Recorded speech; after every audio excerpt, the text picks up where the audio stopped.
You're listening to Life, the Universe, and Everything Else. Today on the show, Paranormal Challenges.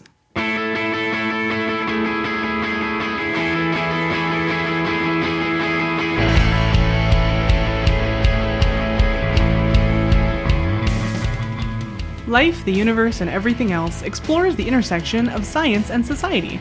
If you have questions or comments about the show, or you'd like to suggest a topic, you can find us on Twitter or Facebook, or send us an email at lueepodcast@winnipegskeptics.com. Show notes and references can be found at lueepodcast.com.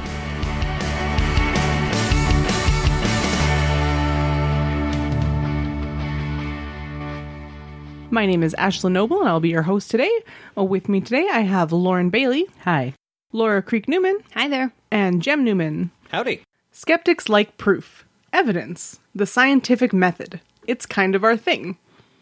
We often talk about the various kinds of proof we would accept for different kinds of claims, and that proof is generally commensurate to the claim. Extraordinary claims require extraordinary evidence.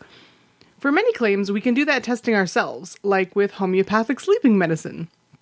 Always fun to watch a bunch of skeptics take a bunch of homeopathic sleeping medicine and nothing happen. Yep.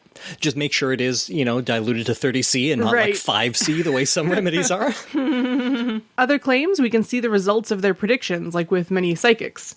I still like the end of the year psychic roundup podcast that some of them do, that they take all the predictions that people have made and see if there are any hits at all across the world of psychics. Perpetrators of scams, faith healing, telekinesis, and other paranormal feats don't usually want to be examined too closely. Most of them know that what they're doing is in some way not on the level, and the rest of them have some sort of self-delusion, like it doesn't work if the subject doesn't believe in it, or it stops working if it's being examined. I'm invisible! Can you see me? Yes. Wow. Maybe you should put some shorts on or something if you want to keep fighting evil today. And as we know, a declining efficacy rate as the test conditions get stricter is a pretty good indication that the effect doesn't really exist, whether that's a drug being tested or a psychic. Sometimes, though, we get the rare person or group who gives us the opportunity to directly test their claims. Often, the lure is cash money. The first recorded offer of cash for a proven paranormal claim was the 1922 challenge by Scientific American to produce a photograph of a spirit under test conditions, or for the first psychic to produce a visible spirit manifestation, each of which were worth $2,500 to anyone who could manage it. George Valentine, not 100% sure on how to pronounce that, I'm going with my best guess, attempted to claim the second prize, and he was tested in 1923. He used a trumpet in his seances and claimed that the spirits used the trumpet to touch his guests and to speak to them. The test room had a chair, which was rigged so that if George left the chair, it would flip a switch attached to a light in the next room. George did not know about that. The light revealed that during the test, George left his chair 15 times, for sometimes up to 18 seconds, and those curiously corresponded to the times during which the trumpet was active, touching his guests and telling them things. George was not able to claim this prize. And Scientific American denounced him as a cheater. There was also several books written about him later on in his life about all of the various methods that he used to cheat, which was pretty fun. He didn't just claim that while the spirit was using the trumpet, the spirit was also levitating him slightly out of his chair. I did not hear that excuse. That's a good one, though. He should have been quick on his feet like that. Since then, many groups and individuals have offered prizes to people who can, under agreed-upon conditions, prove the existence of the paranormal. One of the best-known challenges, the $1 million Paranormal Challenge, was offered by James Randi and his foundation for over 50 years, ending in 2015. Over 1,000 people applied to take the challenge, and none were successful. Although most did not go on to complete a full test, but rather refused to agree on reasonable testing conditions or backed out for other reasons. So there weren't 1,000 challenges to the Paranormal Challenge. There was just 1,000 people who applied to take it. But there were quite a few that they actually did get to the final test on. Nobody managed to claim it. When you were at TAM, did you watch a preliminary challenge? Yeah, they were doing the balance bands when I was at TAM 2012. And I seem to recall that it was supposed to take place, and then they had set it all up, and they had started it, and then he I don't know, got mad or something and left. And so the like real big one in front of the big audience never happened. How about you? I think we went to TAM 8, which was 2010. Yeah, I don't think there were any. Maybe there was one. We just didn't. I feel like we would have attended if we knew about it. I don't think the Wikipedia page says there was one from 2009 onward until the end of the challenge. Well, then, yeah, maybe we just didn't know about it. Or maybe it was so preliminary. Maybe they got into talks and then they didn't actually test or something. It's possible also that we watched it and just forgot because that was 9 years ago now. I'm going to look and see what that one was. Oh, yeah, this was Hal Bidlack, Derek Colanduno, and others are viewed by paranormal applicants for a missing kidney. Oh, no, I think we did see that one. That one sounds familiar. Yeah. Oh, you know what? This is probably one of those things that I didn't go to. Hal Bidlack was the MC that year, I think, right? Yeah, he was the MC for many years. But yeah, so they did a lot of these challenges, sometimes in front of audiences, sometimes privately. They would agree on the protocol to be followed, and then most of the time, when it failed, the applicant would find some problem with the protocol after the fact. Special pleading. Yeah. Gotta get that post hoc. Some of the tests are more or less expansive. So there's one put out by the Australian Skeptics, which offers 100,000 Australian dollars for proof of ESP, telepathy, or telekinesis specifically. It has not yet been claimed in its 39-year history. I found this quote, which I really enjoy. The $100,000 is still up for grabs, however, with a number of benefactors guaranteeing the prize. They're reasonably confident that they won't have to contribute, so it's not that big a risk as far as they're concerned, Mr. Kelly said. If anyone did actually prove some sort of paranormal power, it would change things so dramatically in certain areas that probably they would consider it worth paying the money. The Tarksheel Society in India offers 10 million Indian rupees for anyone who can pull off one of 22 specified miracles. So you pick from the list, and if you can pull off one of those things, you're golden. And there's also one guy in New Zealand who offers $100,000 to, quote, anyone who could prove by psychic ability that they can indicate the exact location of two halves of a promissory note hidden within an area of 100 meters inside Stuart Landsborough's puzzling world. Over the years, the search area has been reduced from 5 kilometers to 100 meters, and they have doubled the prize. And they have taken the promissory note and split it up in between 2 areas, so you can't just guess by chance. Contestants have to donate 1,000 New Zealand dollars to charity if they fail. Nice. So I looked up this Landsborough's Puzzling World place just because it sounded interesting, and I super want to go there. Like, I already want to go to New Zealand, but this place sounds awesome. It's got like a 3D maze and all of these weird puzzles over a huge area that you can just like go in and play with all of these cool things. So it's sort of like an amusement park, only with puzzles and games? Yeah, and weird buildings at all kinds of different angles. Oh, that's fun.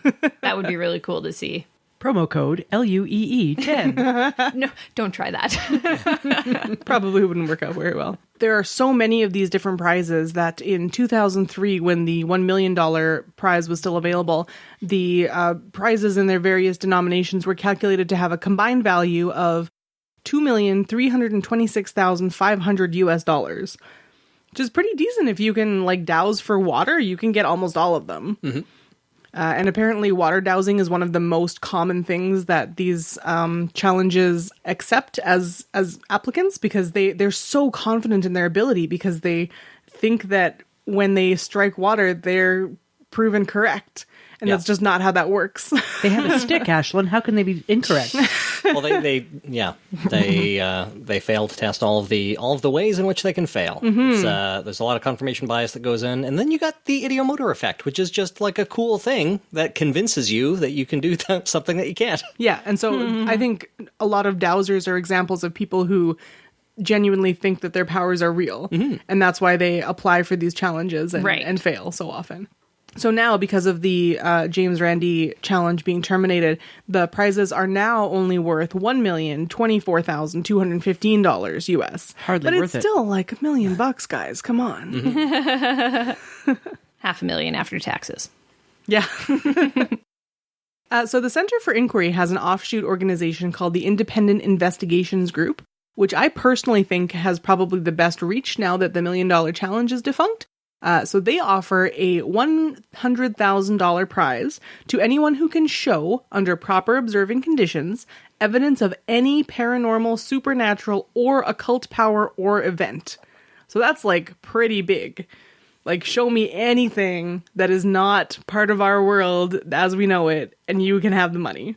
Mm-hmm. They generally ask the applicant to do a preliminary demonstration of their ability, which, if they're successful, they'll go on to design and agree upon really extensive testing methods. And this organization thinks that it's really important to get the buy-in of the testee, which I think is really important. Yeah, that's something that that Randy did as well, right? Right. Yeah. I feel like this group is even more like they really design it together and make sure that they are super into like, yes, this is a great test of my power specifically. Mm-hmm. Which is, of course, not something that they did for that original one with George there, because they didn't tell him about the light on the chair. Right, yeah. So one of the people that they tested was Anita Ikonen, who, like the person at TAM, claimed to be able to see inside people's bodies. And so in her preliminary test, she just had to choose correctly which person out of 6 was missing a kidney. And she had 3 tests. So choose the person that doesn't have 2 kidneys. Should be pretty simple if you can see inside people's bodies. She guessed correctly 1 time out of 3. So not great. She failed her preliminary test. Some of the objects they've tested include the infamous power balance bracelet, also like the James Randi test. So these were plastic bracelets with little holograms in them that were supposed to increase their athletic ability. They tested 4 bracelets, 3 of which had the hologram removed, and 1 of which included a piece of Pez candy. The bracelets were taped so the athletes would not know which was which. From Wendy Hughes' report, quote, "The claim was that if the hologram worked, the speed of the participants would increase, and it would show on the graph, but it didn't. Out of 64 heats, 16 participants using 4 bracelets in 4 random heats, the results were almost flat. The main result was that if there was any change, the familiarity with the course caused a slight increased inefficiency. The Pez didn't make a difference either." Yeah, I remember learning how to do that applied kinesiology trick that they'll use in power balance demonstrations where and it's really cool and it is incredibly convincing even to somebody who like knows that there is a trick. You get them to wear the bracelet and then you can pull them in a slightly different way and it feels like they have a great sense of balance with it on and they can easily be pulled over with it off. Yeah, push in towards their center of gravity versus pushing out from there. Do you remember when we had the booth at the Red River X here with the Winnipeg Skeptics? They had a bunch of people trying to sell the power balance bracelets not too far from us. So I remember myself and another member of the Skeptics, we went over there and, just stood around talking loudly about the test and how you could fool it. And it was a good time. Yeah, I remember I sat at that booth. I was reading through my Bible at the time, and I took a break and went and got a personality test from the Scientologists there. Yeah. So that's an overview of some of the paranormal challenges that are out there. Lauren is going to talk to us a little bit about one of the original paranormal challenges.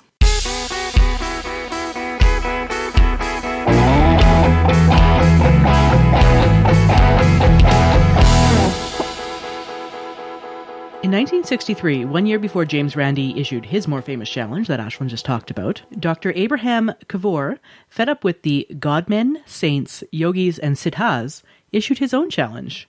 The challenge itself was fairly simple. I, Abraham T. Kovoor of Tiruvalla, Pamankada Lane, Colombo 6, do hereby state that I am prepared to pay an award of 1,000 Sri Lankan rupees to anyone from any part of the world who can demonstrate supernatural or miraculous powers under foolproof and fraud-proof conditions. This offer will remain open until my death or till I find the first real winner. I wonder if death came first. Dr. Cavour then listed 23 miracles. I'm wondering what one they dropped for that other list of yours. These miracles that, if performed under the foolproof and fraud-proof conditions, would net the demonstrator the rupees, which totaled about 643 American dollars.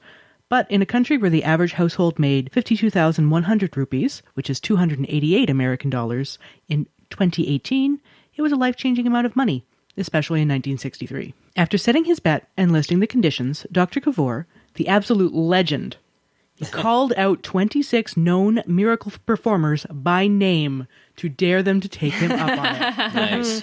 Love it. Abraham Kovoor was born in 1898 in what is now the Indian state of Kerala. He earned his doctorate in Calcutta and spent his career working in botany, most of it teaching in Sri Lanka. Well, then it was Ceylon. After his retirement in 1959, he devoted his life to the rationalist movement in Sri Lanka. He was president of the Ceylon Rationalist Association until his death in 1978, and he edited its annual journal. He considered it his life's work to call out people who claimed to have any psychic powers. He was a fairly cutting writer and referred to these people as promoting cock and bull stories in the summary he wrote about his challenge. In Dr. Kavoor's lifetime, only one person put down a deposit, which was 1,000 rupees, or $6.43, to take the challenge. Surprisingly, it wasn't one of these godmen, but a medical doctor from Bangalore, Dr. Venkata Rao, who believed that Guru Raghavendra Swamiji had a way for people to obtain divine powers. After a few attempts, Dr. Rao surrendered his deposit, though, Dr. Cavour right. Later, getting wiser, probably after testing the claim of the miracle child himself at my request, he wanted his deposit returned. Much against my wish, I had to decline his request as it was against the conditions of my challenge. So sorry. I highly recommend reading the entire conclusion by Dr. Cavour. It's always savage and very funny. The challenge expired in 1978, as did Dr. Cavour. The challenge money went unclaimed, but Dr. Cavour and his wife Kunjama had both donated their bodies to Thurston College in Colombo, where I'm sure they helped to benefit many people. But wait, there's more. After Dr. Cavour died, Basava Premanand, the founder of the Federation of Indian Rationalist Associations, took up the mantle and offered the 100,000 Indian rupees out of his own pocket. Up until his death in 2009, no one was able to win that challenge either. Premanand was a fascinating person in his own right. He was an amateur magician, and he used his magic knowledge to expose the tricks of gurus and faith healers. British filmmaker Robert Eagle features Premanand showing these tricks in the documentary Guru Busters. Has anyone seen it? No. I haven't either, but I hope we can find it for a movie night or something. Yeah. That would be really awesome. Sounds fun. I wonder if the person I'm going to be discussing is also in that, because I know he was involved in guru busting. Premanand was also a huge critic of the godman Setha Sai Baba and was arrested for leading 500 volunteers to Sai Baba's ashram in protest. He then sued Sai Baba for materializing gold objects in violation of the Gold Control Act. This case was dismissed, but he appealed unsuccessfully on the grounds that spiritual power is not a legally recognized defense. So his claim was gold is being controlled, so it is illegal for you to make more of it? Yeah. That's hilarious. You say you're doing it, and it's illegal, so... Yep. That's totally the Al Capone on tax evasion thing there. Yeah. I did a lot of reading on these South Asian guru busters, and they're savage and hilarious, and it's it's a whole world we need to explore. That's something that I noticed when I was looking through that sort of preliminary list from Wikipedia. It's there's a lot of groups from India here. This is really, I'm very curious about what this culture of challenges is there, but I didn't look into it more. So that's pretty cool. Well, that's because there's all the godmen and the fakers. There's so many charlatans. Yeah. It's dual cultures in a way. You know, it's very common to have the one, and so then the other springs up as well. They feed off each other in a way. Yeah. But it was very promising, and it's awesome to know that they're just not having any of it and letting the world know. Yeah. Unfortunately, the fake gurus are pretty savage themselves. Sai Baba there was 4 alleged attempts of murder of Premanand by Sai Baba or his followers, and plenty of times that he got beaten up, but they didn't work, and he met his end following a battle with cancer in 2009. He also donated his body to science. This paranormal challenge has succeeded both of its human hosts. Does that make it evidence of paranormal activity? And it's reincarnated. Yeah. And it is now held up by the Indian Rationalist Association. The Federation of Indian Rationalist Associations, which is a different thing. We've got a People's Front of Judea thing going on here. Are you the Judean People's Front? Judean People's Front? The People's Front of Judea. But that was Premanand's umbrella group. It offered its own challenges during both the 2008 and 2014 Indian elections. During each, psychics were invited to correctly answer 21 out of 25 questions relating to the future election result. Both of these prizes, 200,000 Indian rupees in 2008, and 1 million Indian rupees in 2014. Also went unclaimed.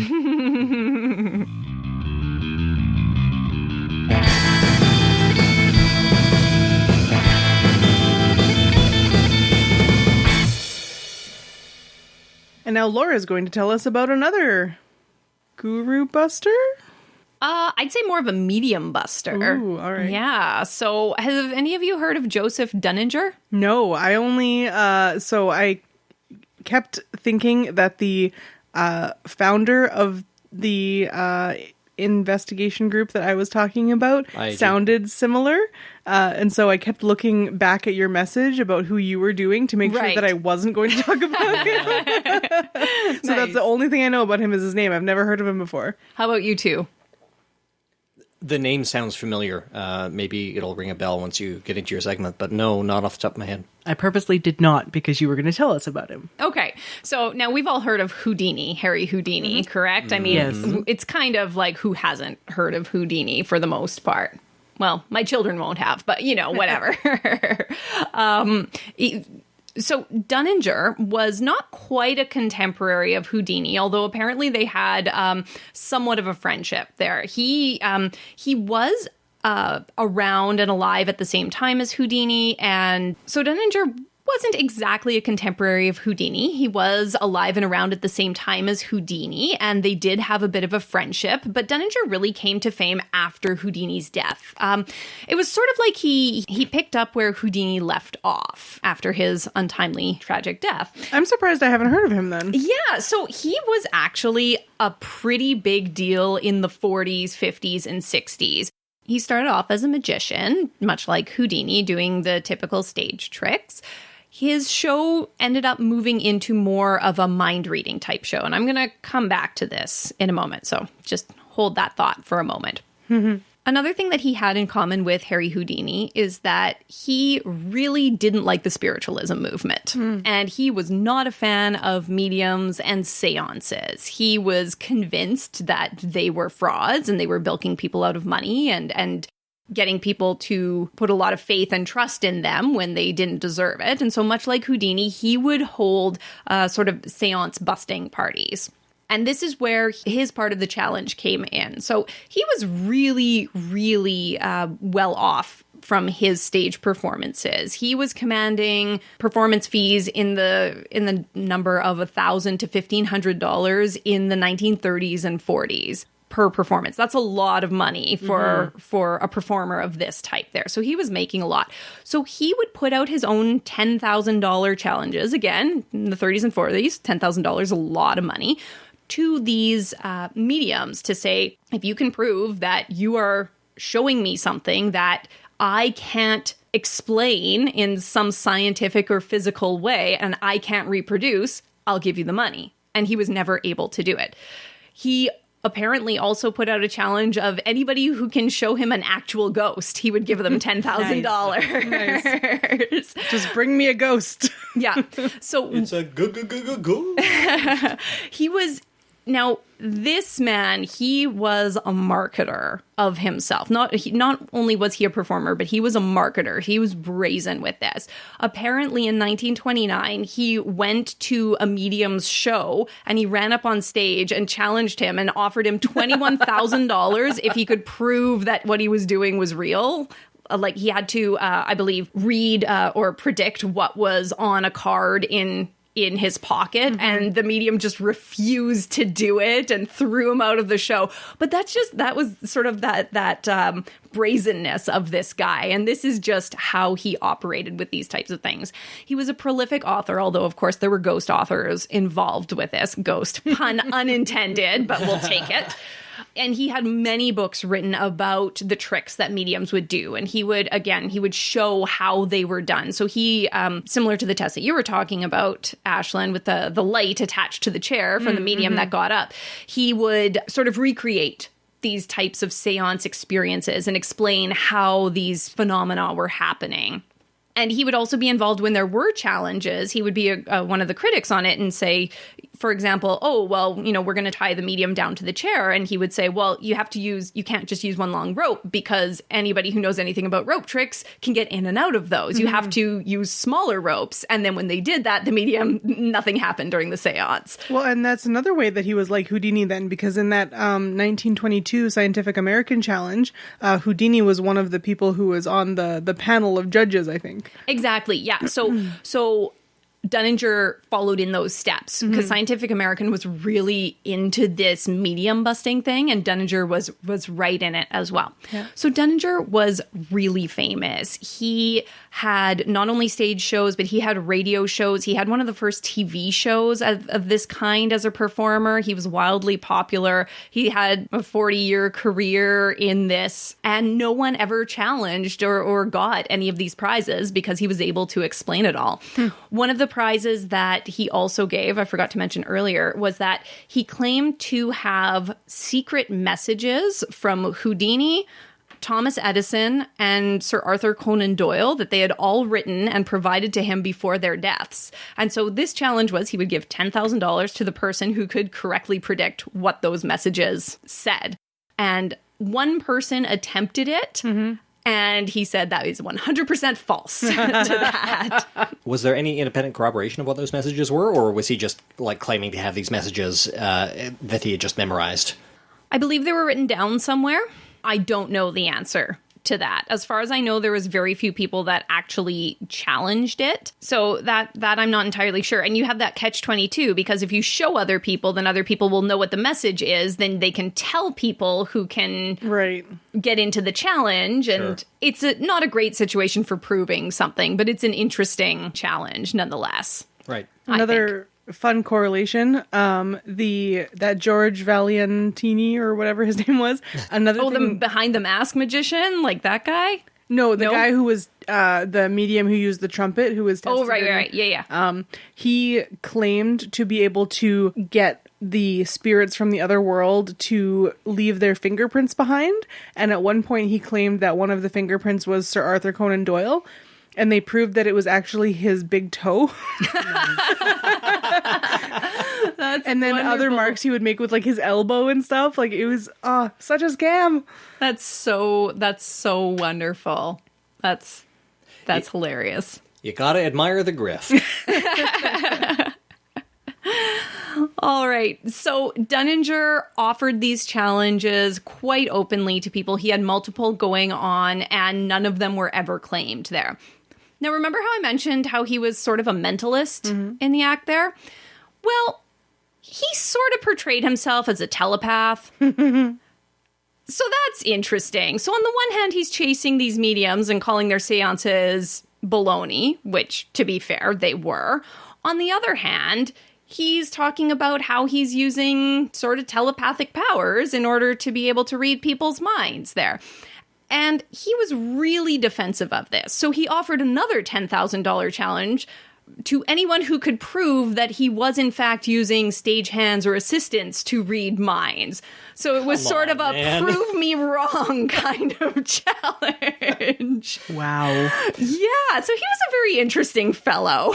you know, like, that does kind of fit in with the personality that you described, this hard-charging guy. It definitely does. Although he only claimed his accuracy was about 90%. Yeah. So, he's fallible too there. Some sources that I read said that, he didn't actually think he was a telepath. He was just really good at things. But then this very long article from Life magazine in 1944, he apparently, at least in the quoted bits, he refers to himself as having telepathic powers multiple times. So, I have questions. Yes. I don't know if I can answer them. He could. Yeah, that's basically who my questions were directed at. Yeah. Laura, don't worry. Yeah, sorry, Lauren. Yeah. So some of his critics, of course, there were critics at the time for him, and they mentioned that most likely he was a good magician and carried those sleight of hand or those suggestive reasoning type skills with him, and he was very observant and very quick with these types of things. And so he would both know how to get people to start thinking certain things and then be able to pick up on their little cues and that as well during his stage shows. So now, standard mentalist tricks. yeah, standard mentalist tricks. By all accounts, he was very good at it, so much so that people did wonder what's going on here. One of his bits was actually that he would do distance telepathy. And so there's actually a Winnipeg connection here. Nice. So during one of his stage shows, he was in New York doing a show, and he was on the phone with the mayor of Winnipeg, and he was asking the mayor of Winnipeg to draw a card from a deck of cards that he had.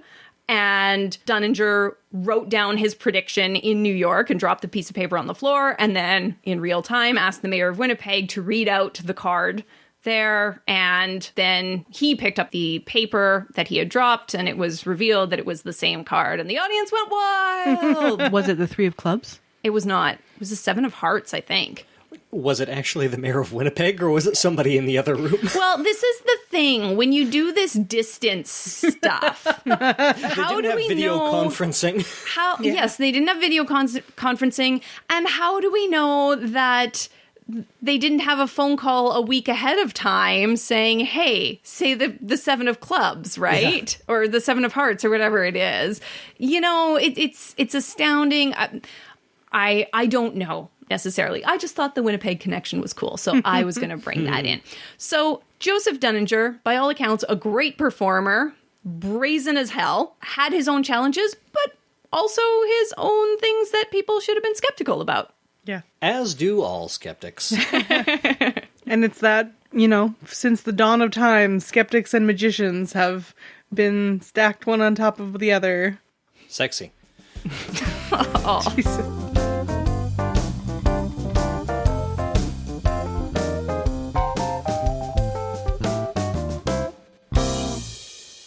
And now Jem with a tale of murder and magic. The Great Tantra Challenge was a 2008 event broadcast live on India TV. Unlike other paranormal challenges, there was no money on the line. Instead, it was one man's reputation pitted against another man's life. So lower stakes. Millions of viewers tuned in to watch a tantric named Pandit Surinder Sharma attempt to murder Sanal Edamaruku, president of Rationalist International, with magic. At this point, listeners not already familiar with the story might be a little confused, so let's back up a little. As reported on NPR and in The Guardian, in early 2008, an Indian politician, whose name incidentally I was unable to find, claimed that one of her political rivals was attempting to harm her through Tantra. Tantra is an esoteric, there's that word again, spiritual tradition that shares roots with both Buddhism and Hinduism. Devotees of Tantra sometimes claim that it gives them access to supernatural abilities, so-called black magic. Sanal Edamaruku was invited to be a guest on a program on India TV called Tantric Power vs. Science, alongside Pandit Surinder Sharma, a tantric guru. On air, Edamaruku expressed skepticism that tantric magic could actually pose any danger to the politician, and Sharma replied that his study of Tantra did indeed give him supernatural abilities, including the power to kill a man in a matter of minutes. Edamaruku responded with a laugh, saying, "All right, prove it. Kill me right now." The way Edamaruku tells it, Sharma was caught between a rock and a hard place. He must have known that he couldn't kill Edamaruku, but he also knew that if he backed down, then his reputation would take a big hit, and he might lose some of the high-profile clients who paid him for his supernatural assistance. So, Sharma began to chant. I'll quote Sanal Edamaruku's piece in The Guardian here. After several rounds of chanting failed to knock me out, he tried the whole arsenal of his tantric gimmickry on me, obviously without any result either. I was just laughing. In his embarrassment, he proposed that I was protected by a supreme god whom I served. Never mind that I'm an atheist. Finally, he resorted to foul play, pressing his thumbs against my temples hard enough to kill me the conventional way, but was cautioned by the umpiring anchor. With no way to escape, he upped the stakes and agreed to perform the ultimate destruction ceremony that would kill me dead sure. The program was coming to a close, but with Sharma still chanting, India TV threw up a breaking news chyron and rolled right over the next scheduled program. Eventually they broke, but both participants reconvened for another breaking news special that evening. Edamaruku describes the scene, quote, "Me sitting on the tantric altar, blazing flames, white smoke, voodoo doll, peacock feather, mustard seed, and all that. The master, besmirched with ashes from the cemetery ground, and after the prescribed ritual consumption of sex, meat, and alcohol, at his tantric best, was assisted by a chorus of vigorous mantra chanters. I was laughing throughout, not just because it was a scene of superb absurdity, but mainly because I felt that so many people out there in front of their screens urgently needed a signal from me that there was nothing to be worried about. In fact, I laughed the tantric out of power. After hysteric escalation and a dramatic countdown, it all ended, as you would well have anticipated, with the defeated tantric silently quitting the field. Down, out, and over.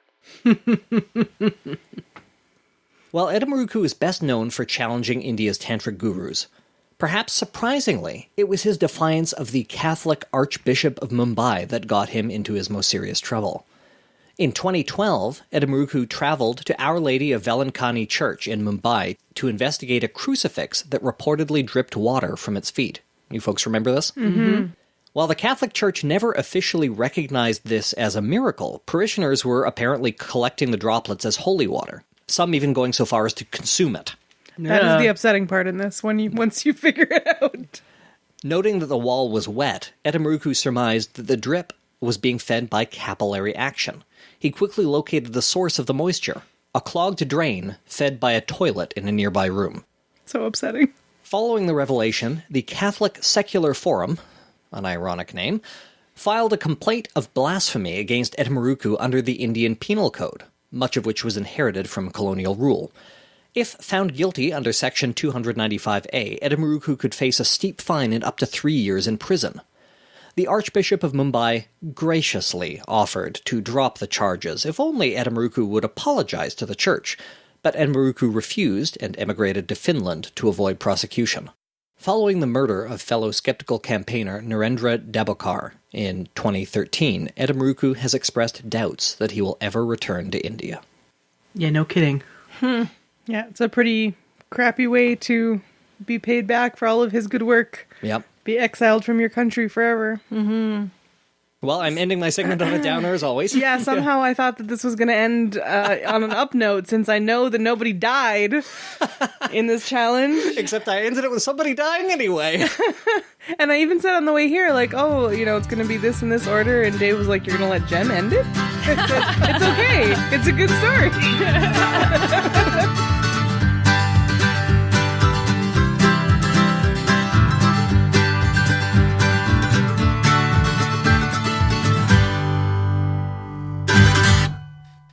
What are we reading today?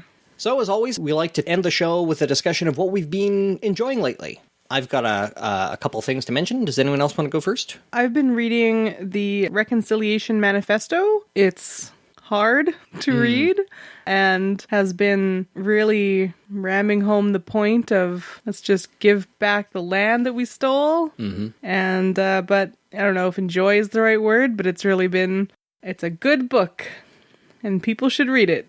The Reconciliation Manifesto. I was doing research to plan a retreat for UU board members, so I haven't been doing any entertainment in a bit, so I'm going to set this one out. Retreat went well, though. Well, that's good. I'll mention, before books, I'll mention a podcast that I've been enjoying. I may have mentioned it before, but the Anthropocene Reviewed by John Green. It always makes me smile and makes me a little heartsick at the same time, every episode. It's one of the few podcasts that I describe as usually very beautiful. And now that the MCAT is done, finally, I have time to read. And I've been on a bit of a fascism kick lately. Maybe I should have phrased that better. Not the best way to say that. Don't worry, I'm still the quasi-anarcho-socialist you've all come to know and tolerate. But I finally got around to reading Umberto Eco's classic essay, Fascism. Oh, goodness. Eco grew up under Mussolini, the Hydrox to Hitler's Oreo, and that gave... Wow, well done. And that gave him a particular insight into the characteristics of fascist movements. So I'd recommend that essay. It's, 15 pages or so. I followed that up with Robert Evans' audiobook, The War on Everyone, which explores the history of fascist terrorism in the United States. It's crowdfunded, so it's free and it's available online, and it's both short and excellent. A couple of audio hiccups notwithstanding. That's something we here at LUEE can't get too judgy about. Of course, I'll put a link to all those in the show notes. I haven't been doing a ton of reading either. I'm reading a cheesy book that is all about ridiculous things, but I'm enjoying it because it's just fun and not work related. So that's not really work fun. related. Yeah, but I'm also reading a lot of work related stuff, which is very interesting, and I appreciate that. So there's been some cool stuff there. And I think I've mentioned it before. I'm sure I have, but Gastropod remains an amazing podcast. If you have not listened to Gastropod, you must go listen to Gastropod. It is incredible. I have tiny little quibbles with a couple of things in there, but by and large, they're pretty amazing. Yeah, I just listened to their show on CRISPR and yogurt, or yogurt, as they say. Yeah, that was awesome. That was really good. So yeah, my couple little quibbles with them is that they do tend to push organic a little bit. Well, they both studied under Michael Pollan, so they've got that Pollan-esque kind of real food, hoity-toity, whatever, that I don't love. The kind of butter is better mentality. That's exactly it. Exactly it. But they've got a lot of really awesome stuff. And you so don't you should mind their listen. hoity-toity accents? Only one has a hoity-toity accent. And it's only like half an accent now. She's been in the U.S. for long enough. No, I don't mind that. But yeah, that's an amazing show. And I'd been on a little break from it, and I listened to it again. I'm like, this is awesome. Excellent. I have a non-recommendation. Oh? I saw a thread on this on Twitter, and I looked it up so I could tell people not to buy it. The Yoga Ogre by Peter Bentley. It's a child's book, and it's all about fat-shaming an ogre because he doesn't fit into his gym jams. Ooh, yikes. And how, fat people shouldn't be in sport, and you're only doing it to lose the weight. So, See, all the things that I was reading that were work-related were like exactly the opposite of that. yeah, so give that one a miss, please. Yeah, that's pretty terrible. Last night, Lauren and I took our niece to Cirque du Soleil, and it was amazing, but it was also delayed for about 45 minutes due to our horrible weather. Winnipeg is it's October 11th as we record this, and this is the second or third day of a massive blizzard that's been going on. Yeah, forecasted to be 50 plus centimeters of snow falling on us. While we were waiting for this weather delay, I noticed that the guy in front of me was playing Mario Kart on his phone, which led me to the understanding that I could download Mario Kart for my phone. So now I have Mario Kart on my phone, and that's a thing that you can have, so you should have that. Yeah. Huxley got that onto my phone somehow. No. I watched that happen. It was pretty funny. I'm looking at like, he's 3 and he downloaded Mario Kart. That's amazing. It is free. I attempted it briefly and decided it was a waste of my time. I enjoy it, but I've only been playing it for a day and a half, so. Jem did an MCAT. He did good. Yeah, I did better than I had any right to. So that's over. I've been fielding also. I must have clicked a box at some point that said that the AAMC could release my scores to medical schools that I don't apply to, and so I've been fielding like emails several every day from podiatry schools and medical schools, and also an osteopathic college that is trying to get me to study there instead. So, and you're like, no thanks, I'm staying in Manitoba. Yeah. Hopefully U of M is equally enthusiastic. Well, we're all very proud of you, Jem. Thank you. And thank you, listeners. I would love, at this point in the show, to give special thanks to all of the listeners who support the show by donating, either one time or on a monthly basis. This is the part of the show where I'd love to read the names of some of our donors, but so far... all of them have asked to remain anonymous or have not responded to my emails, and frankly, who could blame them? But if you would love to have your name in the credits of this show, or you'd like to help us keep this rinky-dink ship afloat, you can head over to lueepodcast.com/donate, where you can give us a one-time donation, and we will thank you on air, or support us on an ongoing basis. If you can't afford to support us monetarily, the good news is that we also accept payment in the form of 5-star reviews on iTunes. And if you'd like to write a word or two in that text box, that apparently really helps. Use the algorithm. Yes.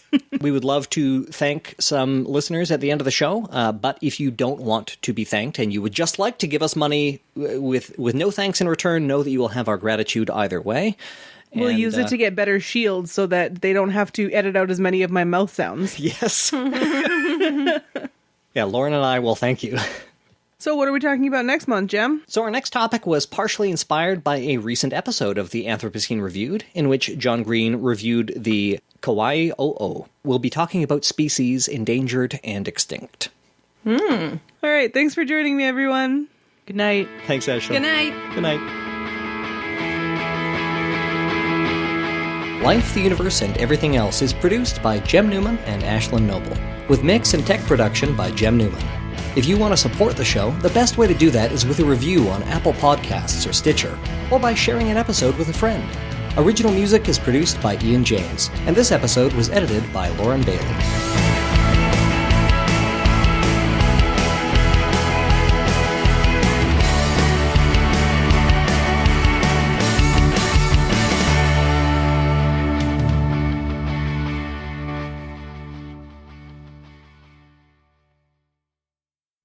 Life. Don't talk to me about life. Lauren has a story about a medium. They have 5 seconds to tell it. My favorite medium, I can't remember her name, and she would specifically work with parents of deceased children. Yeah. And she would go into a cabinet, and then the baby's head would pop out of the cabinet. What? And the parents could touch the baby and like say goodbye and all that. Holy shit, It was that's her boob. terrible. I was trying to find her name and everything, but I can't find her on the internet. But it was her boob. Oh, that's so many levels of awful. Barry thinks that they're saying goodbye to their child. Look at your little nosy. Good lord. Did they not notice the nipple? That was the nose. Well, but... That's not what noses feel like. No. I didn't say that I invented it. I just can't remember what book I read it in. And it's just stuck with me since I was like 10 years old. Oh, Lord. Seems like that must be apocryphal. I don't know. I'll see if I can find it for next show. I mean, babies can have soft heads, but not that soft. Are you entirely a fontanelle?